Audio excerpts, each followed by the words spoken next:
Hey everyone, King here again, and today we're going to take a look at my most favorite faction in all of Warhammer 40k, and that is the Adeptus Astartes, the Angels of Death, the Space Marines.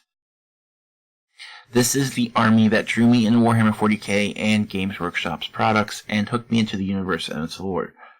To explain them in the most proper way, we're going to look at several facets of Space Marines throughout 3 videos, but today's video focusing on the origins of Space Marine, and looking at the process that is used to create a Space Marine.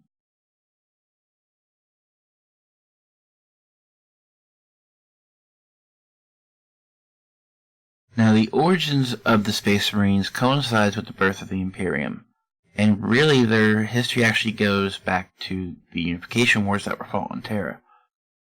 During the Emperor's campaign to unify the planet, he began his first foray into creating and deploying superhuman soldiers through the use of genetic manipulation and gene enhancement. The results of these experiments were the super soldiers that came to be known as Thunder Warriors. And the Thunder Warriors were equipped with a form of power armor that is very much different from what normal Space Marines use, as it does not interface directly with their bodies, but it did enhance their abilities. And Thunder Warriors were also created from adult males, whereas Space Marines are created from adolescent use. Now, the Thunder Warriors were critical in helping the Emperor take control of Terra. However, once this was complete and he began plotting for his campaign to unify the galaxy under humanity's control, he knew that he would have to improve upon the foundation provided by the Thunder Warriors and create the next generation of super soldier. This led to the Emperor to begin work on the Primarchs, and the Primarchs were the fathers of all the Space Marines that were to come. He created these beings by using his own blood and tissue and created 20 infants, each with unique gifts and talents that would be far superior to any human being. Unfortunately, disaster struck, and though it's not been made entirely clear on what exactly transpired, the Primarchs were swept away from the lunar labs and scattered across the galaxy. Now, this was a setback to the Emperor, but it did not halt his plans.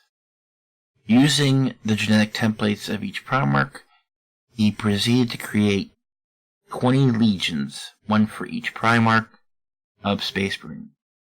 Each legion would be made up of Space Marines that would be a mirror of their respective Primarchs, meaning they would share characteristics, traits, skin characteristics, physical attributes, and this would identify them with their legion as well.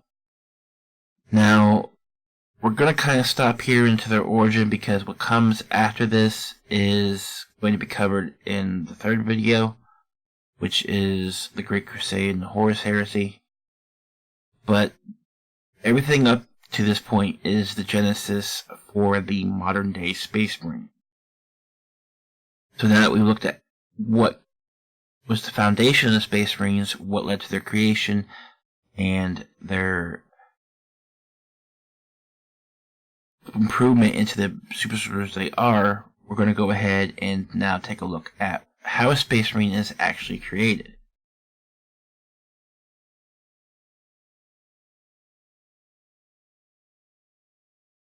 Now, the first thing you need to know is that a Space Marine is not born or grown in a lab. Only the Primarchs were grown in a lab.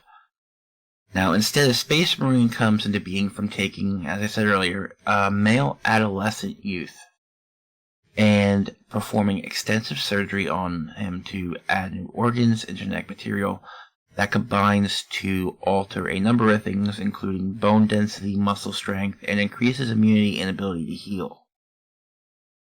Also, Space Marines are effectively immortal, however, none of them really live long enough to see how far they can live for. Most of them die within a couple hundred years of becoming Space Marines. There are some who are much older than that, but no one's really broken 1,000 years yet. Now, all aspects of a Space Marine are enhanced in some way compared to that of a normal human. This leads to Space Marines typically being referred to as posthumans, as they are considered a step after or above what a normal is.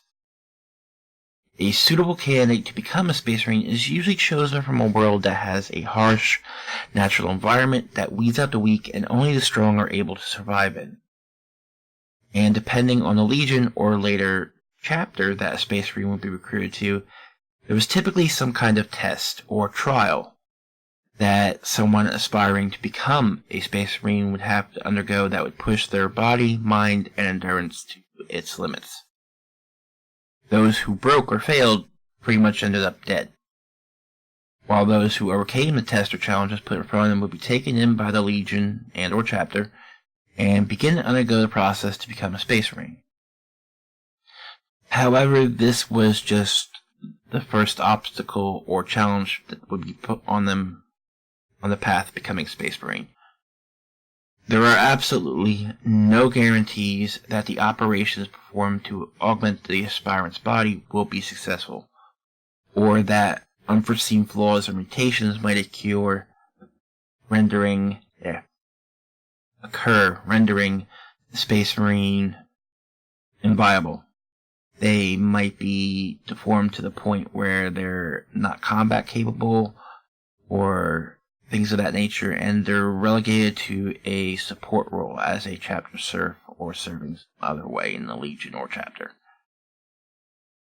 Now, if they survive the first round of augmentative surgeries and everything goes off without a hitch, they then typically join a scout company.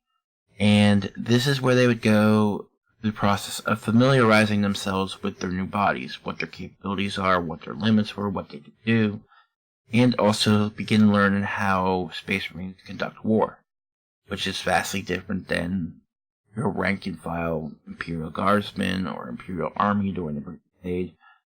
And after a length of time in the Scout Company improving themselves to their leaders, would they be allowed to undergo the final surgeries that would complete their transformation into full-fledged Space Marines, which culminates in the addition of a layer of hardened bone beneath the skin being added, known as the black carapace due to its coloration. And this is what really differentiates Space Marine's power armor from a Thunder Warrior's power armor, is this black carapace allows a Space Marine's body to directly interact and interface fully with their power armor. It plugs into their body and it can read in real time information their body is relaying to it. And once this is complete, their transformation into a Space Marine is effectively done.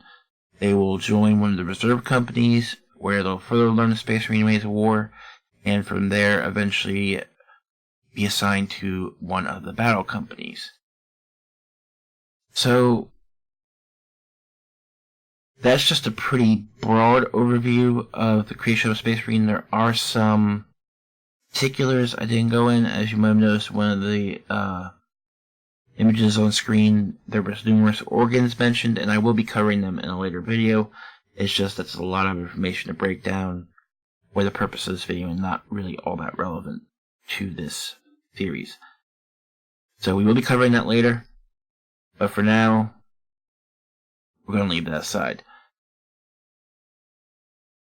So with that, we are at our conclusion for part 1 of our 3-part series introducing the Adeptus Astartes. Now, the next videos that come out are going to be part 2, which will be looking at the hierarchy and organization of a Space Marine force.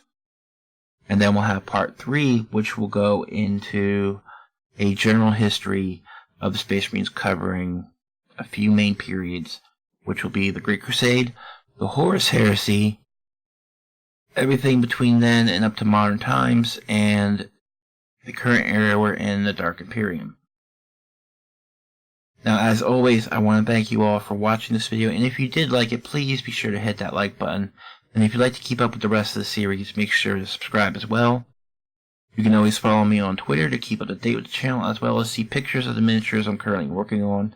The link for that will be in the description below. If you have any questions or thoughts, I'd love to hear them in the comments, or if you feel like talking more about Warhammer 40k or gaming in general, please drop by my Discord, also linked in the description below. And with that, I will see you all again in the darkness of the far future.